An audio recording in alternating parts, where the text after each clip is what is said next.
All right, welcome back to Beyond the Podium. We've had a little bit of a break during the Winter Olympic Games, Paralympic Games still finishing up, and still can catch those live on Peacock. But cycling season is now fully underway. Long gone are the early season winter races of the Southern Hemisphere, Tour Down Under. We are in the big lead up of the cycling season now.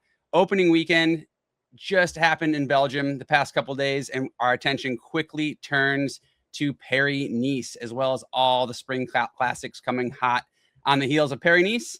We're going to get all into it today, recapping what's happened and especially looking at what we have coming up at Paris-Nice. With me today to do it, to break it down, none other than my partner in the studio, also director sportif for Team EF Education Easy Post, Tejay Van Garderen. Tejay, man, it's good to see you again. Your hair's growing out, and it's given me a reminder of how long it's been since we caught up, man. It's been a minute, so fill me in. How you been doing and what's been going on? I've been good. Yeah, I've haven't been very productive lately, so I've decided to be a little bit productive by growing some hair.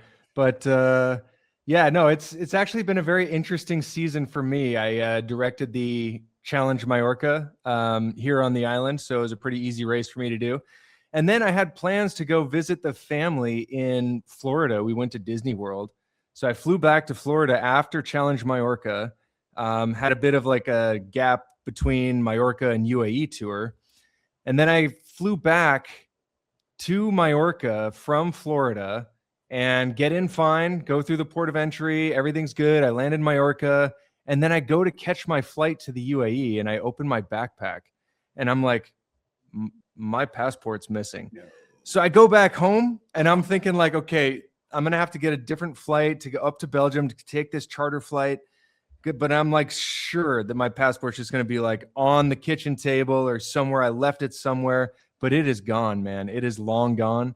So that has been a massive process. I fly to Barcelona to the consulate. I get an emergency passport. I have my team book me a flight to the UAE, but turns out the UAE doesn't accept emergency passports. And neither does most other countries. So I have to send my emergency passport into the embassy to Madrid.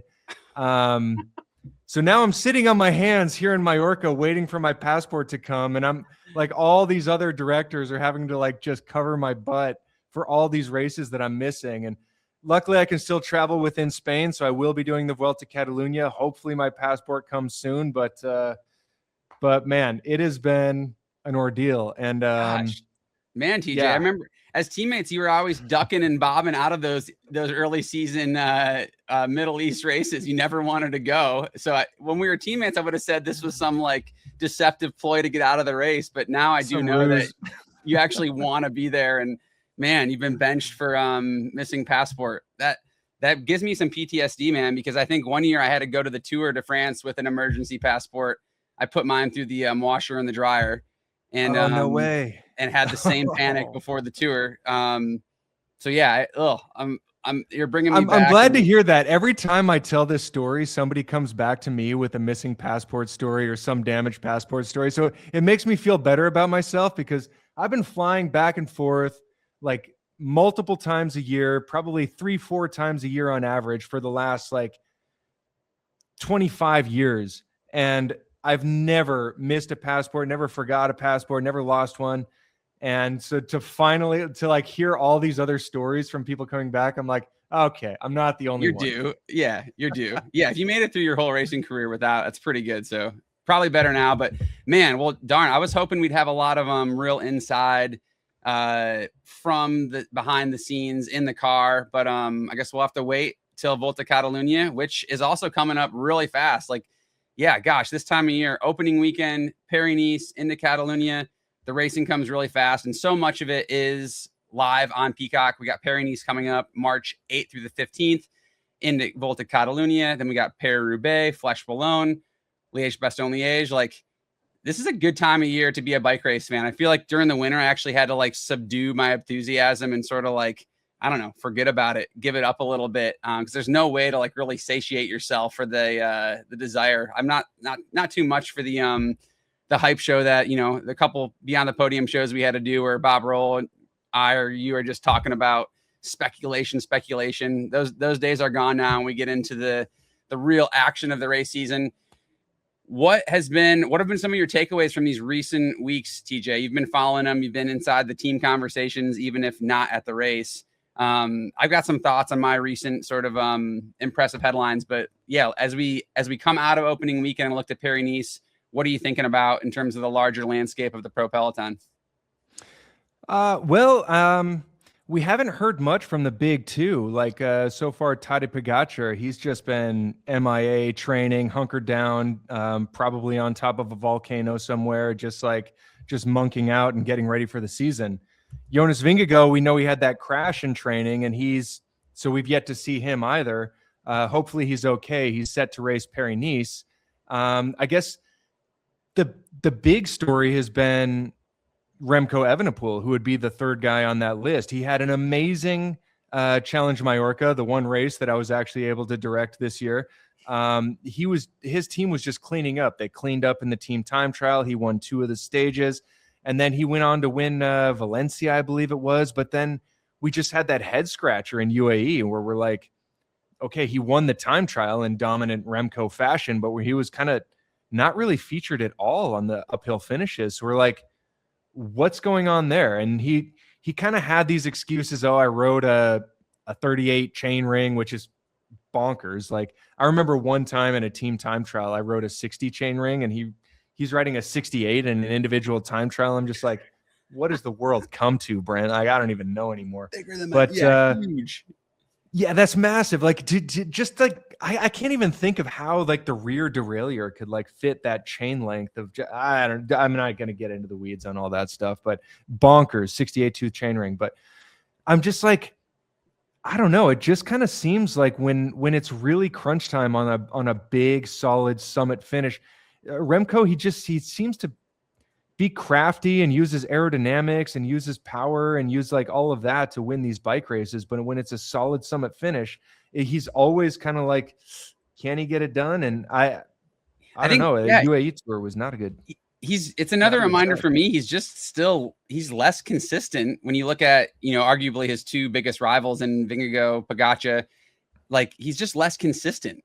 And we saw it even in years past. Like he's had very, tumultuous past couple of years with different injuries and accidents, and we've often seen him come out of an injury really swinging. I'm thinking back to like Brabant-Pil, where he like comes off an injury, like destroys everyone, which is sort of like even like coming into the season, the time trial Mallorca, the time trial performance at UAE, but then there's quickly followed by this little bit of a like lull and lack of ability to like find the rhythm or just keep the level super, super high. So yeah, I think the consistency for Remco is maybe still a thing. That said, going back to my own experience at races like UAE Tour, those races are not European races. They're pretty bizarre in terms of like how you roll through the desert essentially for a whole stage, and then you have this one, whack of a climb at the end.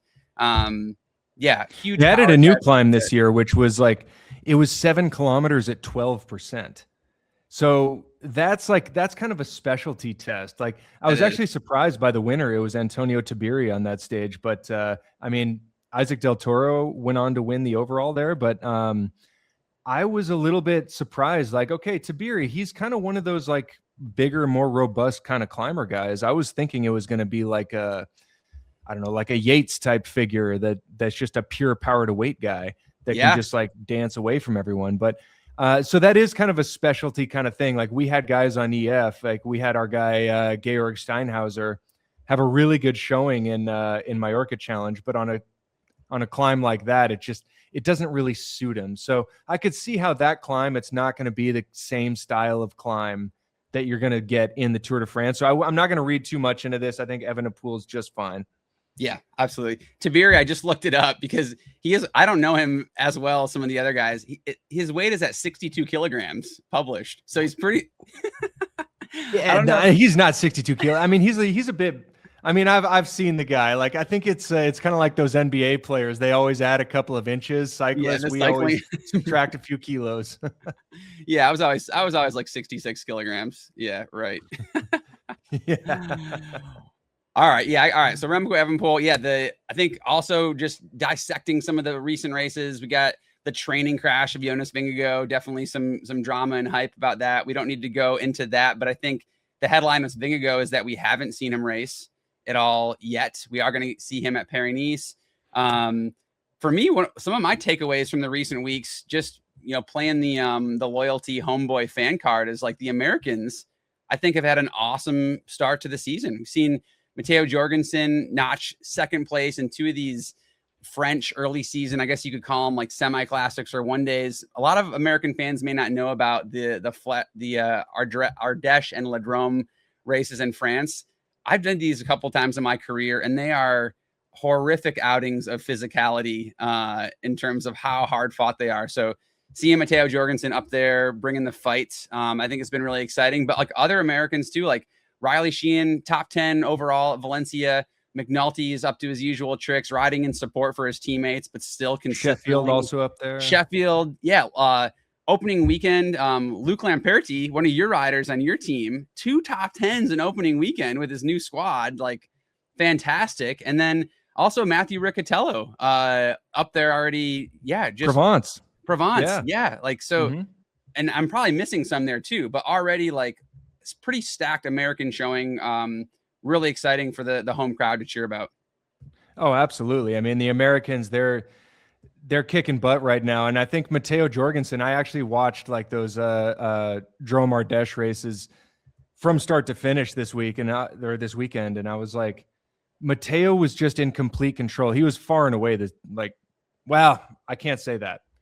Not the first day, but the second. Yeah. On Fawn, he was the strongest. Absolutely.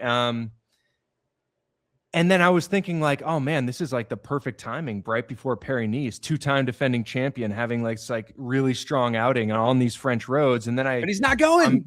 I'm doing the research today, and I'm like, he's not on the start line. He's doing Tirreno Adriatico, which I mean is still going to be a great race for him. But I'm like, man, Paris-Nice is his jam. I want to see him back on the roads in Nice. Like he lives in Nice. Come on now. Like I don't know what that is. Like I'm sure he's going to kick butt in Tirreno Adriatico, but I'm sad to see him missing Paris-Nice. But he's got Jonas Vingegaard there to hold it down for this Melissa bike. But yeah, like you said, Americans, they have been on fire on this early season, and I'm really hoping they can keep it going through March and April, because interestingly enough, Brent, and like how important points are in the cycling season. We're starting the new round of like, it's the first year of the 3-year rolling kind of like relegation cycle.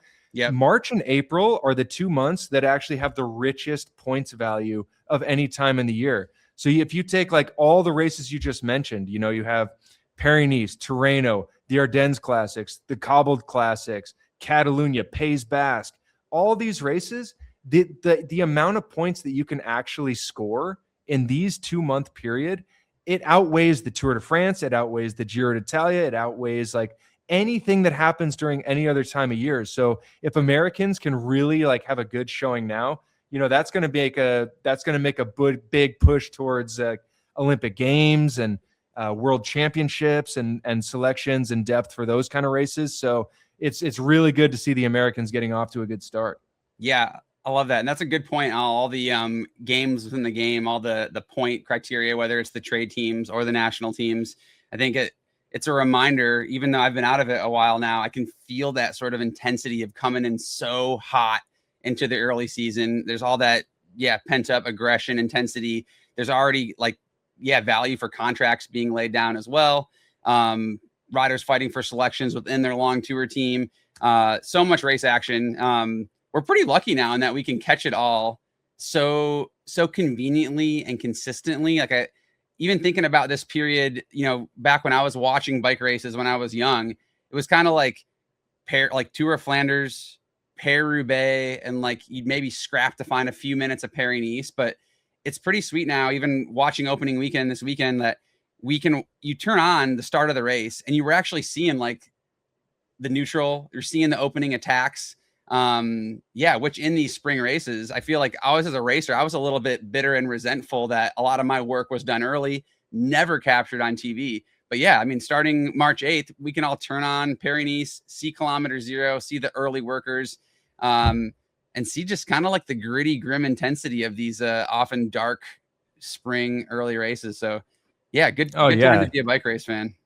Absolutely. I mean, I remember when I was a kid, we were trying to watch like Tour de France stages on like tape delay. And I mean, back then there was no internet, so it's not like you really No got the spoiler. scoop before. Yeah, you didn't. There was no spoilers, but yeah, it was rough trying to find like any coverage of any kind of race. But now it's like, man, to think that I could have like to be able to watch the Vuelta Catalunya as like a 12-year-old kid, that was unheard of.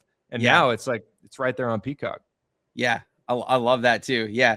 Volta Catalunya, even I think during our careers, was one that was a little disconnected from the American fans. Like my parents, friends back home, they're like, Catalunya, what? Aside from us living in Girona, they didn't really know an attachment to that. But yeah, make no mistake, it's one of the most physically demanding week-long stage races of the year. And it gets the world-class field. Like always now, the best of the best GC guys. Our old teammate, Brent, Peter Velits, he had this really good quote, because the Vuelta Catalunya was my first race at the World Tour level. Not my first race as a World Tour rider, but my first World Tour race. And it was the hardest thing. I was just biting my handlebars just to make it to the finish. And Peter Velits, he comes up to me and I was just like on my knees, and I was just like, man, that was the hardest thing I've ever done. And he's like, TJ, like, I hate doing Vuelta Catalunya because it is always the hardest race on the calendar. And then the Monday morning comes along and nobody even remembers that it happened. And I'm like, it was kind of true back then, but now you get like all the hitters going, and it's like, it's actually a really, really big, exciting test for like what's coming up, like who's ready for the Giro, who's on better footing for the Tour. And you're getting like all the stars coming there, and it's actually become like an event, a big one. Yeah, absolutely. It's going to come fast and quick. Paris-Nice, Catalunya, Paris Roubaix, all coming up in the Peacock lineup. But before we go too much more forward, let's go back just for a second into this opening weekend. I think one of the headlines going into opening weekend was the absence of Wout van Aert. Like, we can never talk about this guy enough. I think he's going to factor into the classics always when he's there, but he's not there on this edition. He's not going to line up. No, we're not going to see that rivalry of Mathieu van der Poel versus Wout van Aert in the Flemish homelands for Wout, and Mathieu van der Poel doing what he does best, just picking up right where he left off his cyclocross dominance, carrying it straight into the 200 plus kilometer distance of the classics. And there's like no stopping this guy, no matter what the other teams could throw at him. Just really flawless. So yeah, when you're looking at this guy, even I think for even looking ahead, foreshadows to Paris Roubaix, Tour of Flanders. I think the only rival to him is going to be Tadej Pogačar. Yeah, Tadej Pogačar. I mean, when you see him put on a masterclass like that on the back of how dominant he was in all the cyclocross races, you're like, okay, there were a couple of strong guys out there. I mean, I got to give props to Matthew Brennan. We had talked about him before Tour Down Under. He just won Kuurne Brussels Kuurne. This kid is good. He didn't quite live up to all the hype and the praise that Christian and I were laying on at his feet right before the Tour Down Under, but I think he proved us right. Came good now. Brussels Kuurne. He's good. Like this dude is someone for the future, and he's going to be someone to contend with. I think even in some of those harder classics later on, once he's able to mature a little bit, he might develop into a potential Tour of Flanders or Paris-Roubaix or Dwars-Door Flandern contender. Kuurne Brussels Kuurne, it's not an easy race by any stretch, but it does kind of flatten out towards the end, and it kind of regroups a little bit. That was not a big bunch, but it was a reduced bunch sprint, but he is fast enough and strong enough to make it in there. And I think he's going to develop into that rider. But in terms of this year, man, if Van der Poel lines up, you're not beating him. I mean, come on now. Like, he's the only I'll back that up. The only person that has a chance to beat him is Tadej Pogačar. And I think that's going to be the showdown for the ages. It's not Wout van Aert. Wout van Aert, if he was fully healthy, fully loaded, and we hope he gets back to full strength, he's a rock star, he's dominant. But you put those two together up full strength against each other in the classics, it's going to be Mathieu van der Poel all day.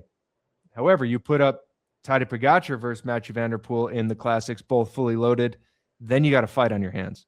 Yeah, in such contrasting styles. Like, yeah, once again, just to highlight the luxurious point of view we have as viewers these days, watching the defending Tour de France champ. He's going to be lining up in the Koppel Classics. Like, this is good stuff that we're not always going to have. So yeah, love him, hate him, split in the middle, however you think about the era of Tadej Pogačar. I think it's sweet. We get this rivalry against the Grand Tour best of all time versus the classic specialist. So yeah, that's coming up. I think, yeah, Visma Elisa bike, wow, losing Wout van Aert is a hit, but the fact that Brennan could back it up and deliver big on Sunday, I'm just impressed how he carried that responsibility in that team. And he had a team too. Like, they really delivered him really on a silver platter for that Kern-Brussels-Kern finish. But yeah, a lot of, I think, maturity and execution and any sort of like, it tilts them in a nice position to like have some momentum coming out of opening weekend, going into Paris-Nice. Yes, like, it's going to be a different squad at Kern-Brussels-Kern than Jonas Vingegaard is going to have at Paris-Nice. But we talk about that momentum and that camaraderie in the team. It does serve them. It does keep things calm. It keeps things exciting. So I think that does bode well and yield well for Jonas Vingegaard as he heads into Paris-Nice. I want to get to that in a second, but just because we have you as an EF director, Luc Lamperti, 2 top 10s in opening weekend, the team's got to be psyched for this American performance. Yeah, I mean, I don't know I can't recall off the top of my head what the EF Education Easy Post results were at opening weekend, but really being in the mix with a new rider and also an American has got to be satisfying for the team.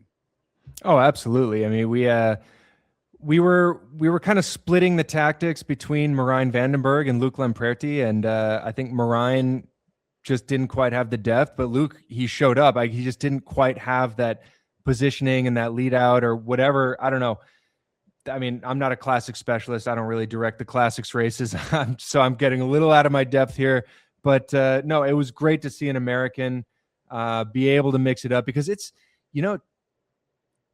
I gotta think it's been a while since we've had like a proper American classic specialist that can really go and hunt those results. Maybe Finney was the last guy. I hope I'm not leaving anyone out that what am I talking about? Matteo Jorgensen and real recently, Paulus, like they were pretty good. Yeah, but yeah, no, I think Luc Lamperti, he's going to slide into that American contingent of classics contenders very well, and he's still so young too. Yeah, good times in the American. All the riders we mentioned also getting their first start in the semi one-day classic, the Modern Adventure Pro Cycling Team, which one of Americans' classic specialist George Hincapie is now at the helm of. So some new Americans also getting starts. Some of our former teammates like Joey Roscoff behind the director wheel, Alex Howes of that car. So yeah, tons to be excited about for an American fan right now. As we shift out of opening weekend, we look ahead to Paris-Nice. I think it is Jonas Vingegaard's. It's got to be his race to win. He has not won Paris-Nice before. His teammate, Matteo Jorgensen, who's the 2-time defending champ, as we mentioned, switching up his calendar. He's going to be going to Italy, hitting Strada Bianca, Tirreno Adriatico. Jonas Vingegaard, he's got to add this Paris-Nice to his palmarès, and I think he's got to come out swinging to be on track for that Giro prep. Yeah, that would be, the odds-on favorite, but we don't know how he's coming out of that crash, if that crash was actually more serious or if we haven't seen him race. Now, the guys who we have seen race has been João Almeida, who was 3rd in Valencia. He was also, I believe, 2nd in Vuelta Algarve. I might have gotten those 2 results flipped, but I know he had 2 podium finishes. But Juan Ayuso is also going to be at Paris-Nice. I saw he was slated to go to Paris-Nice, and he won the Vuelta Algarve, beating João Almeida. So between those 3 guys, it's looking like Juan Ayuso, he beat João Almeida in a head-to-head matchup in João Almeida's home country. So that says something, that Juan Ayuso is on stellar form. We just haven't seen anything from Jonas Vingegaard to be judging his form yet, and based then on that he had that crash, We don't know how that's going to affect him.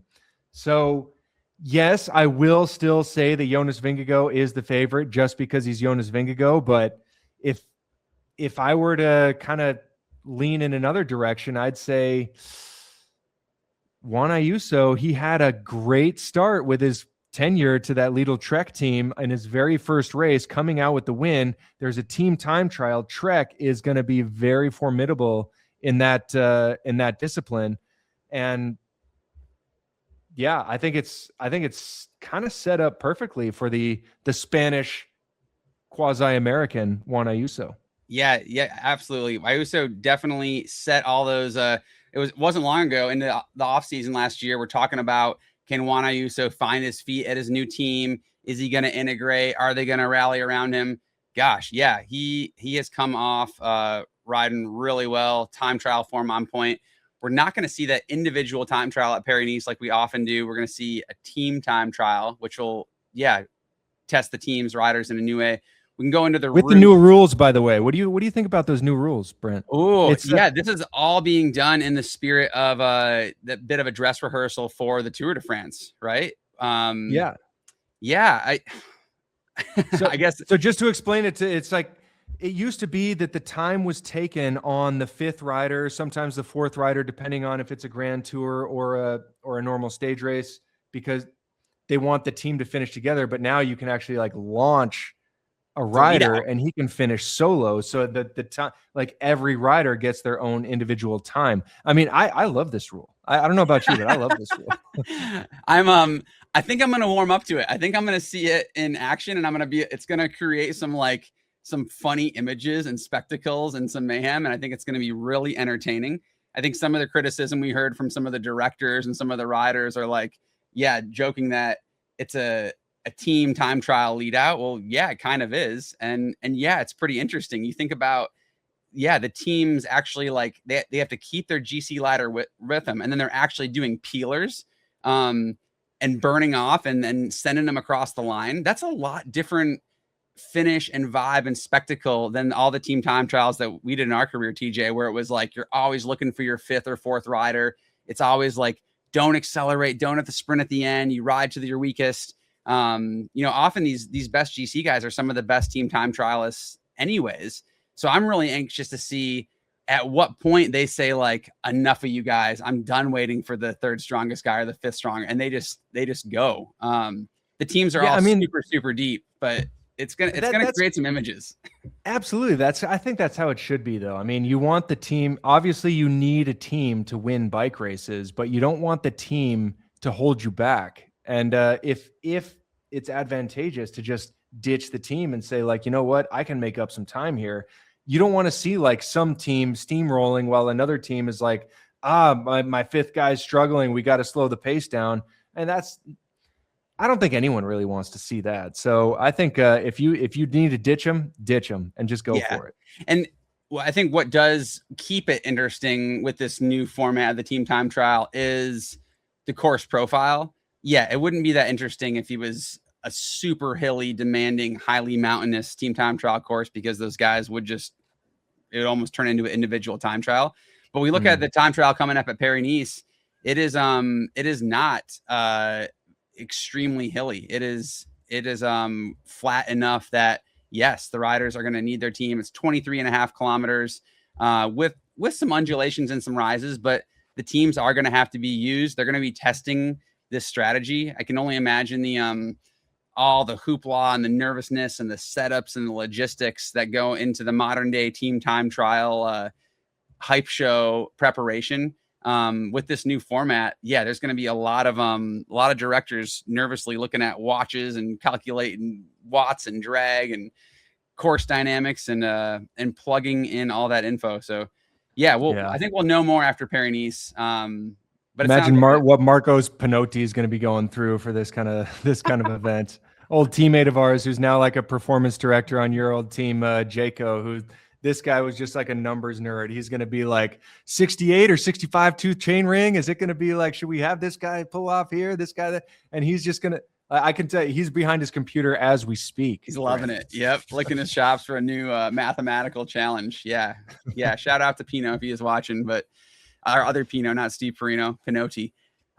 Yeah. So what else do we have to look forward to in this Paris-Nice profile? I think largely it is, it's fairly classic Paris-Nice. Starts in the north. We're probably going to see some wind on these open roads. Very technical racing. Absolutely. There's going to be very treacherous roads, lots of road furniture. I'm sure a bunch of crashes to navigate. The team time trial comes after 2 flatter, likely sprint days on stage 3. Those are more kind of Perry Tour style days. I mean, I was looking at some of those courses on VeloViewer, and there is some open. Stage 1, not so much, but stage 2, I think there is some open fields there, some chances for it to split up in the wind. You got that one super steep, punchy finish, but after all these like technical, like I think that's the day after the team time trial. You have one like really kind of long, steady summit finish. That's the penultimate day. I think that's like 7K, like 7.2%. So it's a proper climber's climb, but probably not one where you're going to see massive gaps. It's not anything crazy steep, but on that final day, it's always going to come down to not the climbs, but the descents. I mean, those, like when you get on those descents, that Peloton just shatters into a million pieces. Especially if it's wet. Yeah, those roads are on the final day. Forget about it. Man, yeah. If it's wet that day, you're going to got like guys are going to be coming in 1s and 2s. And so you can have a guy who is in complete control, strong team, has a commanding lead, and it just goes completely bonkers on the last day. And we've seen that plenty of times before where you're like, this guy has, the team to support him. Everything's looking fine. And it just gets flipped upside down. Yeah. Well, yeah, I cringe to think about that last stage. It's a fight to finish in the time cut for the majority of the riders out there in the race. Before they get there, we have to remember too, Paris-Nice typically does have some exciting action for the sprinters. Got Michael Matthews, I believe, on the start list, Phil Bajas, Biniam Girmay, Alberto Danese, Brian Cocard, Cees Bol. So some fast men too, and also a classic specialist in their own right, Matteo Trentin from Tudor. So yeah, I think these first couple of days, Paris-Nice is not the roll through the Middle East UAE sprint style sprints. These are hard fought, technical, windy, gritty sprints. But it's a pretty solid sprint field in terms of some of these fast men lining up. And I think of all these guys, I like Biniam Girmay, seeing how he's really start off the season nicely with his new team NSN. I think that classics group looks pretty well oiled together. No big result to show for from opening weekend, but I think Biniam finding his confidence and finding his speed, and I think the Paris-Nice style of racing suits him well. Yeah, I mean, all those sprinters you just mentioned, they're not like pure fast men. They're like those strong sprinters that can handle that sort of robust, like, battered by crosswinds and, able to handle those lumpy stages. So I think that just goes to show you what kind of course they designed in Paris-Nice to have like those types of sprinters coming. And remember, like a lot of times these guys they're gearing up towards Milan-San Remo, and they're gearing up towards the classics, and the Paris-Nice is their last chance to get that taste of like, locking horns, because Paris-Nice, like the winner of Paris-Nice, Brent, it has to be one of the most complete riders. Absolutely. To be able to win that. You have to be able to ride crosswinds. You need to be able to ride technical narrow roads. You got to be able to climb. Usually you have to be able to time trial. This year it's a team time trial, but like there's no easy just kind of sit in the bunch and then like just crank out 2,500 watts at the end. Like those kind of stages don't exist in Paris-Nice. You got to be able to survive some serious mayhem in order to make it to that sprint to the line. Yeah. God, looking at the profile for Paris-Nice, though, there is not much in the second half of the race for these guys. So yeah, that's a good point, I think, about the role that a race like Paris-Nice or Tirreno Adriatico plays in the calendar for these sprinters. Like, definite opportunity, high value impact opportunity to get a result, but they also are thinking of Milan-San Remo. They're thinking of Tour of Flanders, and it's important to get the depth of one of these hard spring stage races in the legs to be prepared for those, the one day classics challenges coming up. What else can we pull from this preview of Paris-Nice? I think one of the other riders in terms of the GC that, maybe isn't up in the conversation with Almeida, Ayuso, and Vingegaard, but I think really close is Oscar Only. He's got his new team, Ineos Grenadiers, and he has had a really good start to the season as well. Not right up there in the mix at some of the stage racing action early. So I like him too. Any other headliners, TJ? What's the EF team looking like for Paris-Nice? Well, we got Harry Sweeney going, who was just a podium at the Tour Down Under. I think we're gonna have, off the top of my head, which we got a few sprinters going. I see Marine is on the list. Yeah, so we're probably gonna be mixing it up in the sprints with Marine, maybe going for GC with Harry Sweeney. But like what you were saying about Oscar Only, I like him. I think he's gonna do well, and I'm curious to see how he's gonna fit in with like a proper European World Tour stage race with his new squad. I just don't think I've seen enough of him to put him in the Jonas, Juan Ayuso, João Almeida category. I think it's going to be a battle between those three. And based on what we've seen, I would say Ayuso is still the best. But, Oscar Only, he could surprise us, and he could say all right, I've just been building up slowly, and I'll be here ready to go. But no, I mean, absolutely. No matter what stage you tune into in Paris-Nice, it's going to be an exciting race. Yeah. That's well said. It is bike racing every day. Good days to be viewing it on Peacock. Good days to not be in the Peloton. Ugh. I remember just being in Paris-Nice, looking forward to that airport in Nice and getting the heck out of there because it's so tough. Oh, all right. Well, let's wrap it up with podium predictions. TJ, give me your podium for Paris-Nice in the overall. I don't think we're going to have any major surprises in the first three, but let's talk about the order. Okay, I'm going to go Ayuso number 1, Jonas number 2, Almeida number 3. All right. I like it. Are you concurring, or are you just for the sake of arguing, because I know our producer Joel loves us arguing, I'm going to say it's Vingegaard with the win, Ayuso second, and Almeida third. I think I'm interested to see this Ayuso Almeida dynamic continue to go head to head. They're on different teams now. It definitely looked as they were teammates, no love lost between those guys. So I think they're going to be fighting each other more than fighting Vingegaard. And I think Jonas, his team has won 3 of the last 4 editions of Paris-Nice.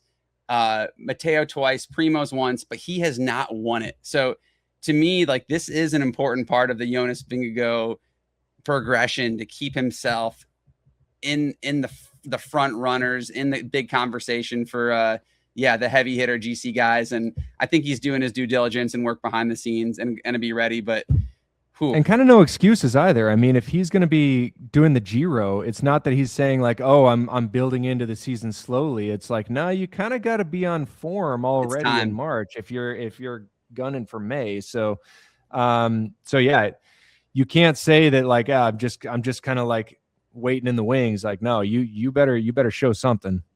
It's got to be time. Yep. Well, I'm sure we'll get some interesting sound bites from Jonas Vingegaard. The patience that he displayed in last year's tour, saying, "I'm fine. We're going to plan. Everything is still on track." Well, I imagine we'll get some more of that, whether it's headed his way or not at Paris-Nice. But definitely some exciting racing action to come. We're going to have our colleagues Christian Van de Velde and Bob Roll back on the mic with Peacock live Paris-Nice coverage every day, March 8th through the 15th. TJ, we'll go back into spectator mode. I hope you get your passport, man. I hope that all sorts out, and you'll be off to Vuelta Catalunya after. Thanks, Brent. Yeah, that's super embarrassing. I mean, I had to tell the world about me losing my passport, but I'll be back in action before you know it. So all right, man. Well, save it up for Vuelta Catalunya, TJ, and we will see everyone else, or you will see Peacock March 8th through the 15th. Till next time on Beyond the Podium. Thanks, everyone. For all your cycling content year-round, subscribe to NBC Sports YouTube page. We got it all.